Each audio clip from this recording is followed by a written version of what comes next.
Para sa mga hindi pa nakakaalam, ito pala ang kasaysayan ni Diosdado Macapagal Teres. Samahan ninyo ako at kilalanin pa natin siya.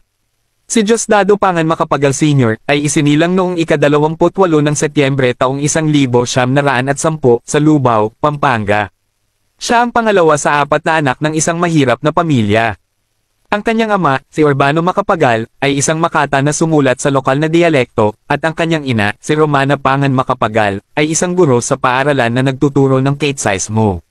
Si Macapagal ay nag-excel sa kanyang pag-aaral sa mga lokal na pampublikong paaralan, na nagtapos bilang valedictorian sa Lubao Elementary School, at salutatorian sa Pampanga High School. Nakapagtapos siya ng pre-law course sa University of the Philippines, at pagkatapos ay nagpatala sa Philippine Law School noong 1932, na nag-aaral sa pamamagitan ng scholarship at sumusuporta sa sarili sa pamamagitan ng part-time na trabaho bilang accountant. Noong 1936, natanggap niya ang kanyang Bachelor of Laws degree mula sa University of Santo Tomas, at nakapasa sa bar examination na may score na 89.95%.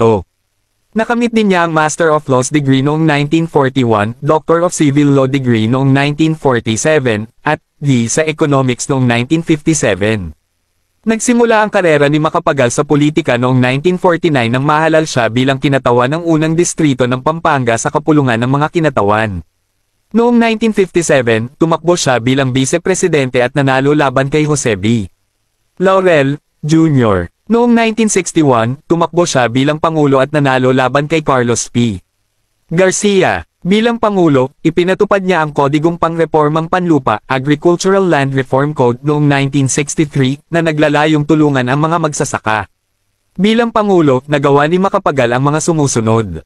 Ipinatupad ang Kodigong Pangrepormang Panlupa, Agricultural Land Reform Code noong 1963. Inilipat ang pagdiriwang ng Araw ng Kalayaan mula ika-4 ng Hulyo patungong ika-12 ng Hunyo.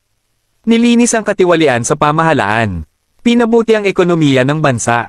Si Macapagal ay nag-asawa ng 2 beses. Ang kanyang unang asawa ay si Purita de la Rosa, at ang pangalawang asawa ay si Evangelina Macarag. Siya ay may 4 na anak, sina Cielo Macapagal Salgado, Arturo Macapagal, Gloria Macapagal Arroyo, at Diosdado Macapagal, Jr. Si Diosdado Macapagal ay namatay noong ika-21 ng Abril taong 1997 dahil sa sakit sa puso, pneumonia, at renal complications.